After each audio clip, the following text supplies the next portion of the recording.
지금 세계적으로 아주 급박하게 지금 이 역사가 흘러가고 있습니다. 여러분, 이번에 미국 대선이 끝났고 그리고 트럼프 대통령이 떨어졌죠. 그런 그 과정을 보면서 참 안타깝게 이를 데 없습니다. 많은 그런 그 부정의 증거들이 나오고 그런 것들이 막 발표되고, 그런데도 불구하고 그 의회 다수의 힘으로 말미암아 바이든이라고 하는 그 민주당 후보가 대통령이 되었다고 선포하였죠.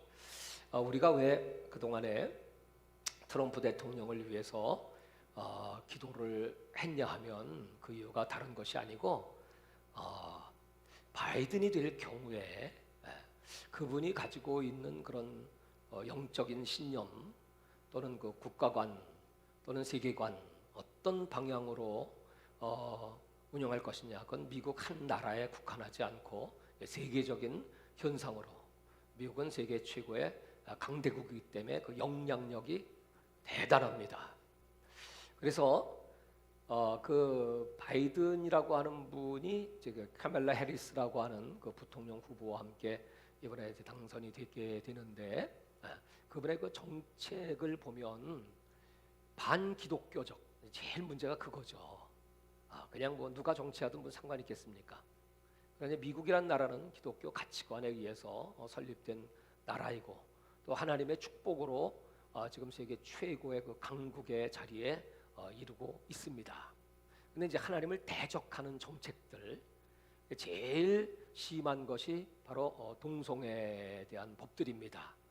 그래서 LGBTQ라고 하죠. 뭐 게이라든지 또 이 동성연애자들, 레즈비언 또는 퀴어라고 하는 이상한 그런 성적 개념을 가지고 이런 하나님의 그 천지 창조 또 인간 창조의 법을 완전히 뒤집어 버리는, 좀 무시하는 그런 법들을 이제 많이 제정하고, 이제 그런 단체들의 그런 의견들을 다 수렴하고 이제 평등이라는 이름으로 또는 인권 또는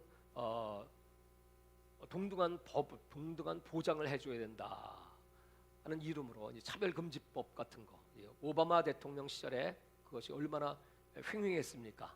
그로 말미암아 지금 미국은 엄청난 그런 그 죄악의 도성이 되었고, 또 우리 한국에도 니포트라고 하는 오바마 시절에 그 대사가 부임해 있을 때 동성애 그 모임에 가서 말이죠, 축사도 하고, 또 아예 그냥 그 동성애를 전 세계에 조장하는 그런 그 특임 그런 그 직책을 맡겨가지고, 만약에 그 미국의 그런 방향을 따르지 않으면 우리는 원조할 수 없다, 실제로 그럼 압력을 가하기도 하고 말이죠. 바이든은 그 동성애자들 주례도 많이 서준 것으로 유명하고, 또 뿐만 아니라 그런 법들을 아주 우선 정책으로 1호 정책 그 법안으로 발표를 했습니다. 그런 것들이 참 걱정이 되는 거죠. 왜냐하면 주변 나라들, 특별히 우리나라에도 그런 영향이 뭐 파도처럼 막 밀려올 것이기 때문입니다. 그래서 트럼프 대통령은 뭐 그 성격이 어떤지, 뭐 인격적으로 어떤지, 물론 다 사람이 장점과 단점이 있겠지만 그런 걸 떠나서 기독교적이다, 복음적이다, 교회 편이다, 또 가정을 존중한다, 뭐 이렇게 그런 것들이 이제 영향을 많이 받아서 참 미국 교회가 지난 4년 동안 참 하나님의 은혜 가운데 성장하고, 또 많은 그리스도인들이 또 환호하고 또 감사하고 했습니다만, 지금은 다시 이제 어둠이, 이 흑암의 세력이 미국보다 전 세계로 막 몰아닥치는 그런 역사가 나타나고 있습니다. 특별히 1월 3일 며칠 전에 낸시 펠로가 하는 그 하원 의장, 민주당 후보 의장인 그 여자가 이런 발표를 했죠. 그건 뭐냐면, 우리 이제 국회 안에서는 절대로 남성, 여성을 쓰지 않겠다, 아버지, 어머니 이런 단어를 쓰지 않겠다, 또 형제, 자매 이런 단어 쓰지 않겠다, 이렇게 발표했습니다. 그 말은 뭐냐 하면 우리는 다 동등하다, 평등하다, 남녀가 어디 있냐, 우리는 성도 마음대로 바꿀 수 있다. 그것을 아주 국회로부터 법안을 또 지금 상정해 놓고 있습니다. 다수당이기 때문에 통과되겠지요. 한술 더 떠서 한 민주당 국회의원은 그래도 기도는 하더라고요. 기도하는데 끝에 가서 꼭 아멘 하면 매는 남자니까 왜 남자 그럽니까? 여자 그러면 안 됩니까? 그 아멘 다음에 우먼 이렇게 했어요. 우먼. 그럴 정도입니다, 여러분. 그러니까 성경이 말하고 있는 것처럼 이 마지막 때가 되면 정말 불법이 성행한다.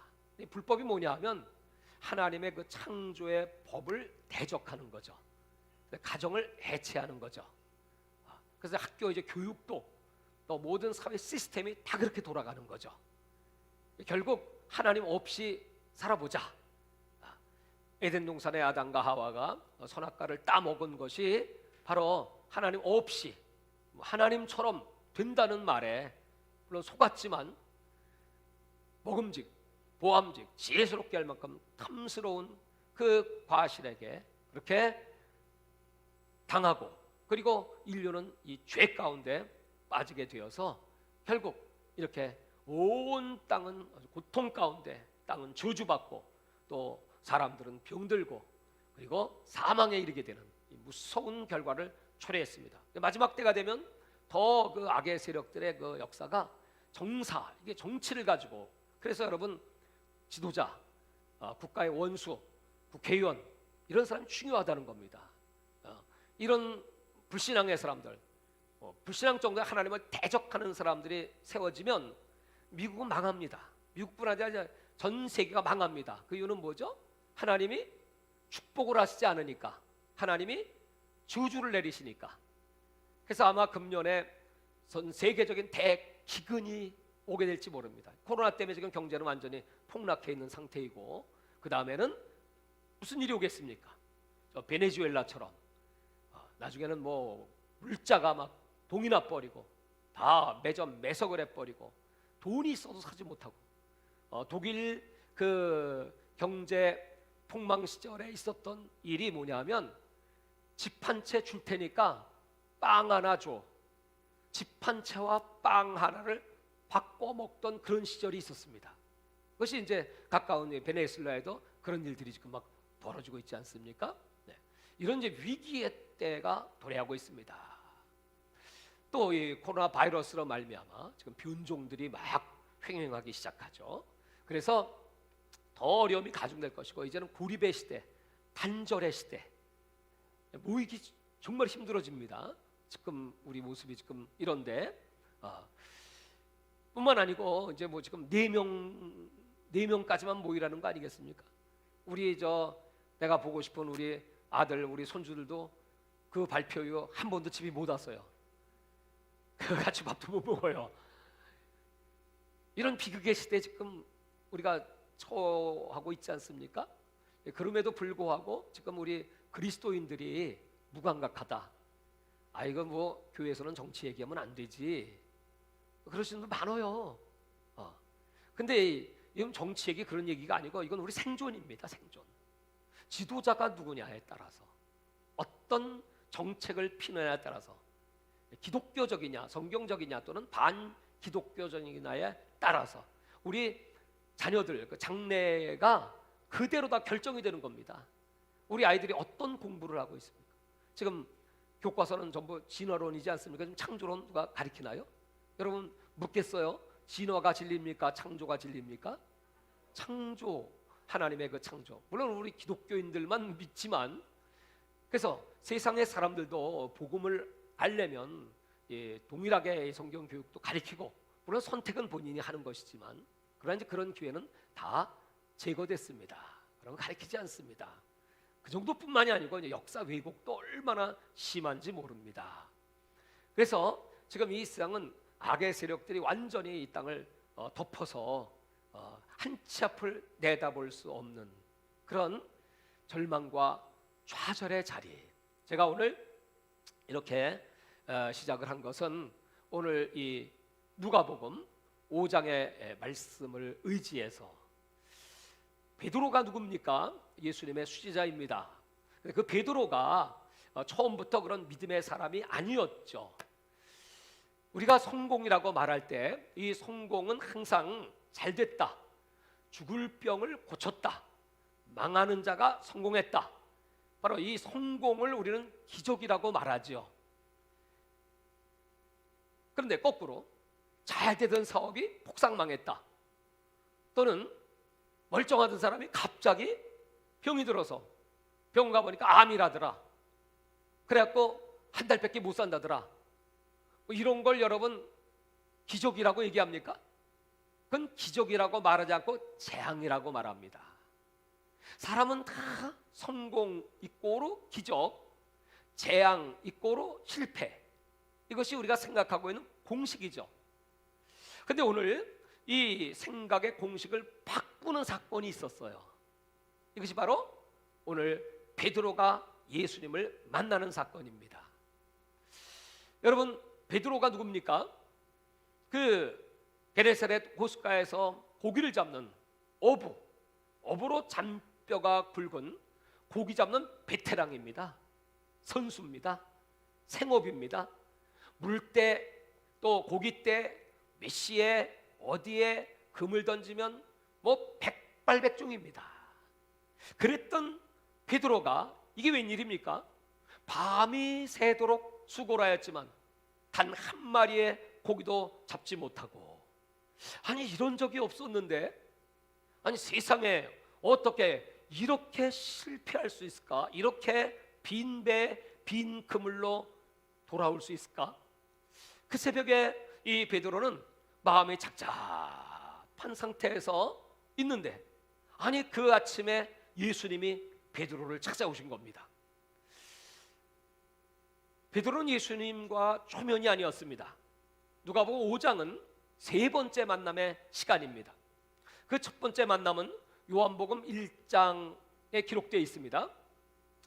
그 1장 40절에 보면 먼저 그 형제인 안드레가 세례 요한을 통하여 예수님을 소개받습니다. 세례 요한은 말하기를 너희들 이제 나를 따르지 말고 내 뒤에 오시는 이를 따르라.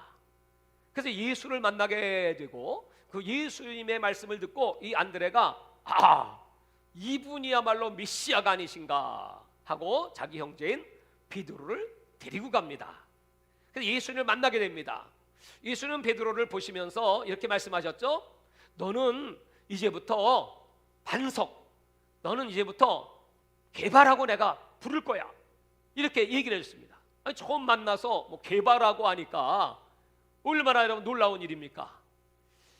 근데 하여튼 그 만남 이후 어느 정도 시간이 흘렀는지 모르지만 마태복음 4장에 가면 이제 두 번째 예수님께서 베드로를 만나시는 장면이 있습니다. 예수님께서 12제자를 부르시면서 그 바닷가에 간 고기를 잡고 있는 베드로에게 말씀하십니다. 나를 따라오너라. 이제부터 너희는 사람을 낚는 어부가 되리라. 이렇게 말씀을 하시니까 그때 당시에 어떻게 감동을 받았는지 배와 그물을 버리고 예수를 쫓으니라. 그래서 우리는 그때 이 베드로가 예수님을 따라가서 쭉 주님의 제자로서 성장되는 줄 알고 있었습니다. 근데 보니까 오늘 누가복음 5장을 보니까 그게 아니고 두 번째 만남 이후에도 베드로는 또 다시 생업의 자리, 고기 잡는 자리, 그 어장으로 돌아갔습니다. 아마 마음속에 그때 당시는 내가 은혜 받고 주님을 따라와야 되겠다고 생각했는지는 모르지만 당장 생업, 당장 먹고 사는 일 때문에 아니지, 내가 왜 그렇게 말했을까 하고 이 베드로는 예수님을 떠나서 다시 그 생업의 자리에 갔을 겁니다. 그런데 이제 밤이 새도록 고기를 못 잡은 그때 드디어 세 번째 예수님이 나타나셨을 때, 그때 이 베드로는 그 심정이 어떠했을까요? 예수님이 또 오셨네? 예수님은 뭐 딴 얘기 안 하시고 내가 네 배에서 설교를 좀 해야 되겠다, 이 배 좀 빌려줄래? 그랬더니 아유, 그러시죠. 당연히. 예수님은 드디어 설교를 시작하십니다. 그 말씀을 들을 때 이전에 베드로가 첫 번째, 두 번째 그 예수님의 말씀을 들을 때와 지금 밤이 새도록 수고하고 빈 배 빈 그물인 그 허전한 패배한 낙심된 좌절된 그런 상태에서 듣는 예수님의 말씀은 어떻게 다가올까요? 여러분, 예수 처음 믿으실 때 말이죠, 어렵고 힘든 그런 그 사건, 그런 고통 속에서 하나님 앞에 찾아 나와서 그 은혜를 사모하고 말씀을 사모할 때와 지금은 이제 그런 문제 다 해결됐습니다. 먹고 사는 거 별로 걱정하지 않습니다. 지금은 뭐 전에 아팠다가도 참 예수님의 은혜로 병도 낫고 건강도 해줬고 지금은 누구에게 아쉬운 소리 안 하고 살만한 형편이 되었습니다. 그래서 이렇게 등 따숩고 배부른 상태에서 하나님 앞에 나와서 예배드리고 기도하고 말씀을 듣는 그 자세와 어느 정도의 차이가 있습니까? 물론 여러분들은 다 예나 지금이나 어제나 오늘이나 예수 그리스도가 동일하신 것처럼 변함없이 예수님 사랑하시고 예전보다 더 성령 충만하고 더 은혜를 사모하고 더 간절하게 부르짖고 기도하시지요?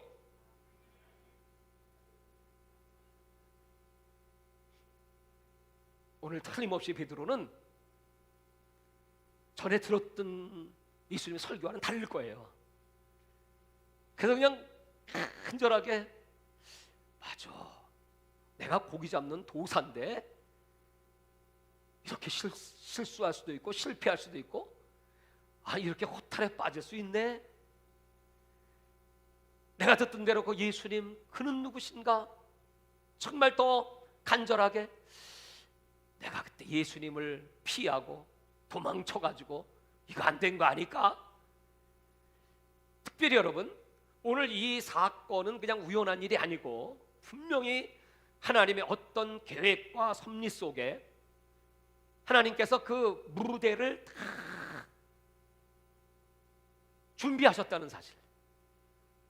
아니, 분명히 그물을 내렸으면 고기들이 몰려와야 되는데 이랬을지 모르죠. 하나님께서 천사를 명령하셔서, 야, 고기들아, 오늘 저 베드로가 고기 잡는데 오늘 밤에 거기 잡히면 너희들 안 돼. 베드로는 영원히 돌아오지 않아. 계속 살 테니까, 갈급하지 않으니까. 그러니까 천사들이 들어가고 고기들을 명령해서 뒤로 돌아 갓, 뒤로 돌아 갓 하고 다 보내버리고 아주 딱 막고 서 있어서, 아니 세상에 밤이 새도록 단 한 마리도 못 잡습니까? 그러니까 여러분, 베드로에게 있어서는 잘 되는 게 기적이 아니라 오늘 이렇게 아주 안 되는 게 기적이야. 이렇게 안 될 수가 있나? 여러분, 그런 분들 많아요. 이렇게 막힐 수가 있나? 이렇게 안 풀릴 수가 있나? 아니, 이렇게 힘들 수가 있나? 이렇게 안 될 수가 있나 하면서 한탄하는 분들 많습니다. 그런 분들은 가만히 생각을 해봐야 돼요. 어떻게 이런 일이 있을 수가 있나? 세상에는 우연한 일은 아무것도 없습니다. 다 하나님의 섭리와 계획 속에 있습니다. 하나님은 이런 사건을 통해서 베드로를 이제 부르시기로 작정하신 거죠. 깨뜨리기로 작정하신 거죠. 인간의 힘과 능력으로 우리는 여태까지 아담적 사고로 살았습니다. 아담적 삶. 그 말은 뭐죠? 아담이 어떻게 살았습니까? 그 에덴 동산에서 하나님이 그 공급하시는 그 부요, 능력, 지배하고 정복하고 다스리고 생육하고 번성하고 충만하고 그 어마어마한 축복으로 살아야 될 사람이, 그 사탄이 와서 한 뱀의 그 말에 너희가 이것을 먹으면 눈이 밝아 하나님처럼 돼? 딱 쳐다보니까 진짜 먹음직, 보암직, 지혜스럽게 할 만큼 탐스러운지라. 그러니까 이거 먹으면 뭐 하나님 간섭받지 않고 하나님처럼 돼서 나도 당당하게 하나님과 상관없이 독립해서 살 수 있지, 이런 생각을 집어넣게 됐고, 그 다음부터 나타난 그 아담적 삶의 모습이 수치와 부끄러움과 고통과 눈물과 회환과 질병과 사망과 땀 흘림과 해산의 수고와, 여러분, 이 세상의 모든 그 고통과 수치와 슬픔의 단어들이 그때부터 이 세상에 쫙 퍼지기 시작하지 않습니까?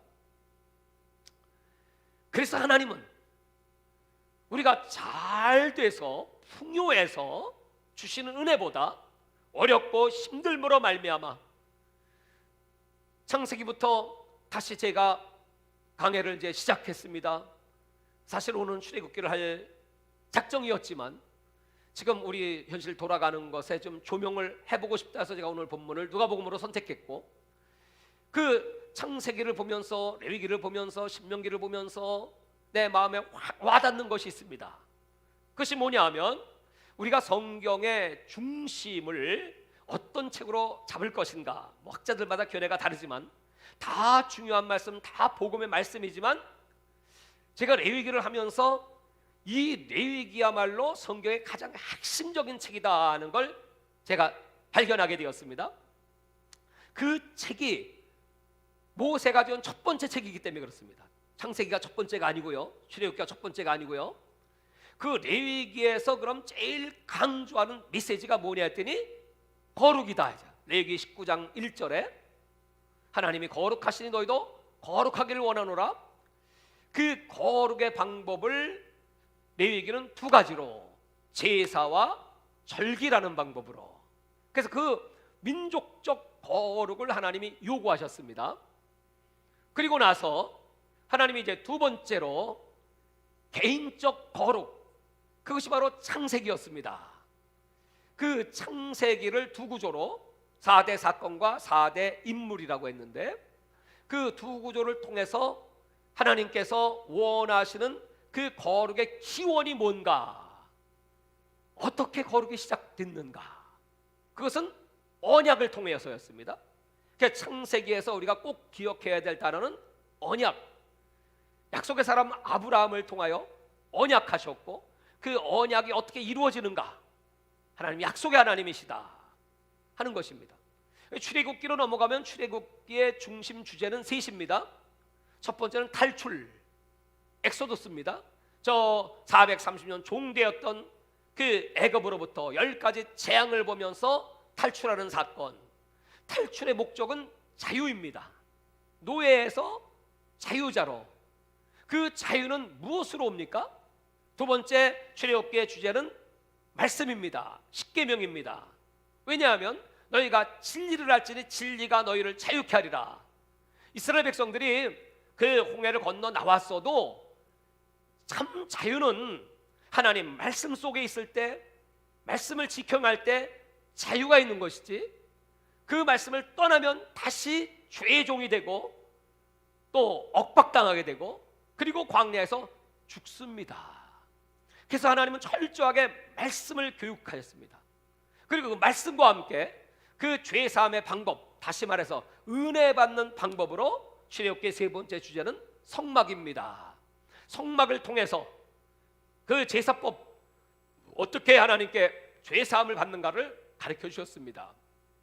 그래서 하나님은 이스라엘 백성들이 그 언약을 붙잡고 그 말씀 속에서, 그 약속 속에서 너희들이 다시 한번 가나안 땅에 들어가면 거기는 어마어마한 거대한 족속들, 또 그들이 힘만 센 것이 아니고 그 가나안의 그 문화 자체가, 그 문화 자체가 바알과 아세라 문화입니다. 그 뭐 생육, 번성, 다산, 이런 성공 문화입니다.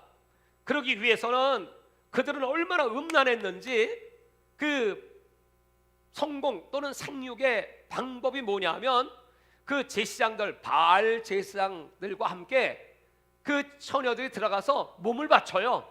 그래서 음란한 짓을 하면, 그리고 와서 자녀를 많이 낳고 또 아세라를 섬기면 농사가 풍년이다, 이런 문화였습니다. 사람들이 죄가 죄인지도 모르고 그렇게 그냥 계속 살아나왔습니다. 너희들이 그런 문화 속에 들어가서 어떻게 여호와 하나님만을 섬기는 신앙인이 될 수 있겠느냐? 그러기 위해서는, 승리하기 위해서는 너희들이 이 광야에서 말씀 훈련을 확실하게 해야 돼. 신명기는 모세가 그 이스라엘 백성들에게 두 번의 설교라는 겁니다. 말씀을 붙잡아라. 그 약속을 붙잡아라. 그러면서 신명기 31장 9절에 보면 너희들이 만약에 저 이제 가나안에 들어가게 될 텐데 거기 들어가면 꼭 매 7년 끝 안식년 그 해에는 온 백성을 다 모아서 이 여호와의 율법의 말씀을 낭독해라, 선포해라. 그 말은 뭐냐면 개인적으로도 늘 말씀을 묵상하고 늘 하나님을 예배하고 해야 되겠지만 국가적으로 다 모여서 한 자리에서 다시 그 하나님 말씀을 봉독함으로 말미암아 우리 민족이 이 가나안 땅에서 승리할 수 있는 비결은 그 가나안 문화에 동화되지 않고 우상에게 지지 않고 굳건하게 살 수 있는 건 이기는 무기는 딱 하나, 하나님 말씀이다. 아무리 사탄이 강력해도 이 말씀을 붙잡아야 우리가 살 수 있다. 그렇게 명령을 하시는 겁니다. 그런데 한 번도 가나안에 들어가서 이스라엘 백성들이 이 말씀을 붙잡고 그 율법대로 그 계명을 선포한 일이 없습니다. 그러니까 여러분 가나안의 삶은 어떻게 됐겠죠? 말씀이 희미해지기 시작했죠. 말씀을 떠나기 시작했죠. 그 다음부터 무슨 시대가 열립니까? 그들은 잠깐 거기서 그 이방 족속들을 내몰아치고 그 12지파들이 거기 분깃을 차지하고 그렇게 살았지만 그 나라는 사사시대로 암흑시대로 어둠의 시대로 들어가기 시작합니다. 그러니까 말씀을 잃어버리고 사니까 하나님께서 내리시는 징계가 무엇입니까? 자, 말씀 없이 삽니다. 그러면 첫째 범죄합니다. 첫 번째 범죄하면 두 번째 무슨 일이 터지죠? 영락없이 하나님의 징계가 날라오죠. 징계가 날라오면 그 다음에 세 번째 무슨 일이 터집니까? 블라셋 또 주변에 뭐 암몬 또 주변에 그 나라들이 그냥 막 공격해 들어오고 노예가 되고 재산 뺏기고 그렇게 되니까 회개가 터지게 되죠. 회개 3단계는 회개 사사들을 통하여 부르짖기 시작합니다. 그럼 네 번째 하나님은 다시 그들을 회복시켜 주시는 이 네 번의 사건의 사이클이 사사기에 7번입니다. 7번 계속 반복입니다. 말씀을 잃어버리고 사는 그 모습을 한마디로 하나님께서 성경에 이렇게 기록했죠. 자기 소견대로 자기 좋은 대로 하나님 말씀 없으니까 자기 좋은 대로 내 생각대로 내 방법대로 내 뜻대로 그렇게 살았다는 것입니다. 여러분 성경은 그래서 이 하나님의 말씀을 잊어버리지 말라고 기억해라. 그리고 이 말씀을 묵상해라. 좌우로 치우치지 마라. 너희가 영적 전쟁의 승리의 비결은 이 말씀을 꽉 붙잡는 거다. 막 가르쳐주죠. 여러분 오늘 베드로를 보십시오. 왜 오늘 빈배 빈 그물입니까? 이미 두 번이나 주님이 말씀을 해주셨지만 그 말씀 다 잊어버렸어요. 왜 하나님이 당신의 백성들을 실패의 자리에 집어넣으실까요? 그 실패의 자리가 다시 하나님의 말씀을 찾는 자리입니다. 오늘 여러분 이 사건이 딱 있고 예수님의 설교를 무슨 설교했는지는 안 나오고 있죠. 그러나 딱 그 말씀을 듣고 나서 예수님께서 어떻게 벌써 다 아시죠? 자, 깊은 데 가서 그물을 내려보도록 하지 이렇게 말씀하시니까 그냥 바로 튀쳐나오죠. 전에 같으면 아유 그게 될까요? 목사님 그건 불가능한 일입니다. 지금 이 시간은 낮 시간입니다. 깊은 데는요 그물을 내리는 게 아니고요 낚시를 던져야 합니다. 내가 이 바다의 도사예요. 이렇게 말할 거예요. 그러나 오늘 베드로의 반응 어땠죠? 즉각적으로 말씀에 의지하여 그물을 내리리이다. 말씀에 의지하여 튀쳐나와 그냥. 여러분 우리가 이런 위기 이런 난국 속에서 승리할 수 있는 비결 마지막 때가 되면 될수록 우리의 가는 길은 점점 좁은 길입니다. 좁은 길이라는 것은 무슨 뜻이냐면 예수님이 나를 따라오거든 좁은 길로 와라. 자기 십자가를 지고 자기를 부인하고 나를 따라오너라 이렇게 말씀하실 때는 그 좁은 길이 뭐냐면 말씀의 길이다 이 말이죠. 말씀대로 사는 길이 좁은 길입니다. 그 좁은 길로 점점 우리가 가는 길은 힘들고 어렵고 이제는 진짜 갑자기 말이죠, 어떤 기근 상태가 오고 뱅크런, 은행이 막 부도가 나는 겁니다. 갑자기 외화들이 그냥 쫙 빠져나가는 IMF 같은 막 그런 시대가 도래할지도 몰라요. 나중엔 여러분, 은행에 내가 돈이 아무리 많아도 돈을 찾을 수가 없어. 또 돈을 많이 찾아도 그 돈을 지게로 짊어지고 가서 줘도 빵 몇 덩어리 사기도 힘든 그 역사 속에 있었던 그런 시대가 도래할지 몰라요. 이게 마지막 시대, 요한계시록에 나와 있는 7인 떼질 때 나타나는 기근의 시대거든요. 여러분, 그때 우리가 어떻게 살죠? 지금 우리가 열심히 돈을 벌어요. 대비합니다. 준비합니다. 어려울 때가 올 거다. 그래서 젊었을 때 막 땀을 뻘뻘 흘리면서 몸을 노후에 편안하게 살아야지. 그러려면 저축해야 돼. 인간적인 노력 굉장히 중요한 겁니다. 뭐 정상 시대라면 당연히 그렇게 해야 됩니다. 노후 준비, 그렇죠? 보험도 들어놓고 당연히. 근데 그런 것들이 그 시스템 자체가 무너져, 국가가 무너져 버린다. 이렇게 되면 여러분, 그동안 저축해 놓은 거, 연금, 그것도 다 날아간다. 얼마든지 그럴 수 있어요. 인간들이 만든 제도가 국가이니까요. 그런 날이 도래한다면, 이런 날이 오지 않기를 바라지만, 여러분, 과연 우리 그리스도인들이 어떻게 그런 난국을 타개하고 승리할 수가 있겠습니까? 그때 여러분, 우리가 뭘 잡아야 됩니까? 잡을 수 있는 게 뭐죠? 말씀. 하나님, 지금부터 하나님 훈련시키라는 거예요. 말씀을 딱 잡으면 어떻게 되죠? 그 말씀이 우리가 날마다 하늘에 계신 우리 아버지 이름이 거룩히 여김을 받으시오며 나라 임하옵시며 뜻이 하늘에서 이루어진 것처럼 땅에서 이루어지기를 원합니다. 그 다음에 뭐죠?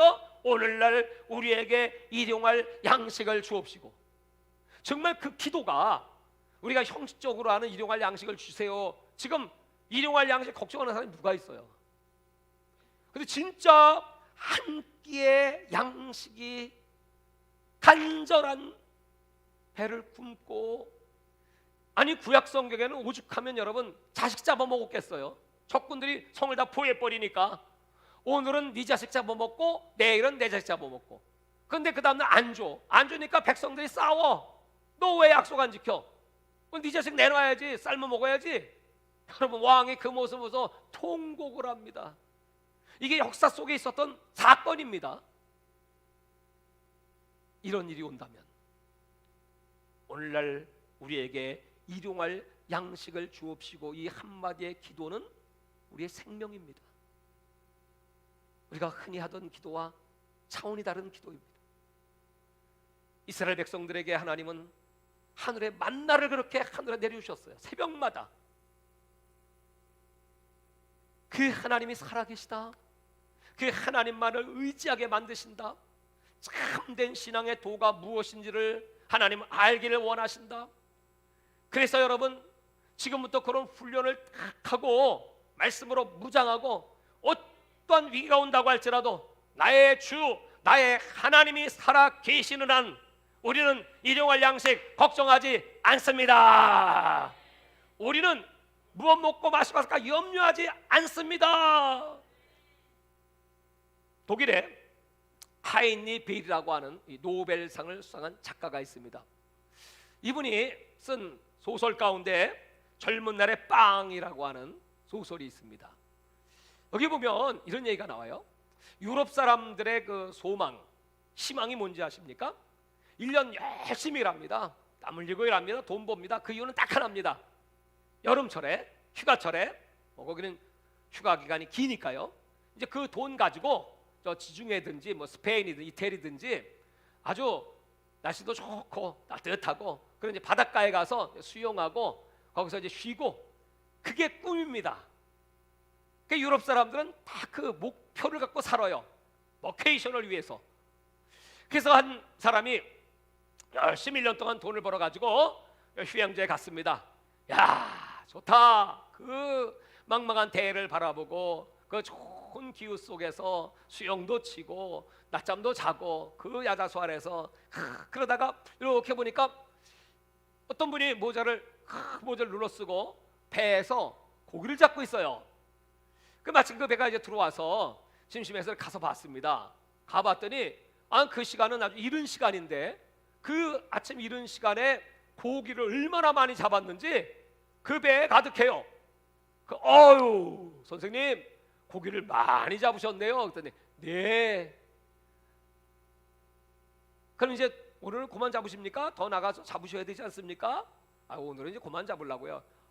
이렇게 잘 잡힐 때 많이 잡으셔야죠. 고기 많이 잡으셔가지고요. 그거 훈제로도 좀 만들어 오고 또 유통해서도 만들고 이거 체인을 만들면요 돈 많이 버실 거예요. 아니 이렇게 좋은 시간에 그냥 멀거니 한 번만 나갔다 오고 가만히 계시면 어떡합니까? 그랬더니 그분이 이렇게 말해요. 네, 내가 그렇게 했어요. 그래가지고요 돈 많이 벌었어요. 그래가지고요 할 거 없어갖고요 지금 여기 와서 그냥 이렇게 지내는 겁니다. 그래. 결국 그분이 그렇게 돈을 많이 버는 이유는 결국 옛날에 있던 그 자리로 돌아오게 되는 거예요. 결국 저와 여러분은 마지막 그 자리로 다시 가는 겁니다. 그걸 위해서 그렇게 땀 흘리고 수고하고 피 터지며 싸우며 돈을 벌겠다고 했는데 마지막 자리는 다시 내가 있었던 그 자리였더라. 여러분 이게 인생이죠. 오늘 시편 90편에 인간의 수가 70이요 강건한 80이라 할지라도 그 날수는 마치 날아가는 그림자와 같은 그 짧은 인생 속에 우리들이 어떻게 살아야 될까? 여러분들은 얼마나 말씀을 사모하고 말씀을 나의 가치로 삼고 이 말씀을 위하여 이 말씀을 붙잡고 그리고 이 말씀 속에 감동받고 말씀 속에 기뻐하며 사십니까? 히브리서 4장 12절에 이 말씀은 살았고 운동력 있어. 이 말씀은 살아있습니다. 운동력 있습니다. 능력이 있습니다. 사람의 심령, 골수, 혼과 영을 찔러 쪼개기까지 합니다. 그래서 이 말씀 앞에 만물이 밝히 드러납니다.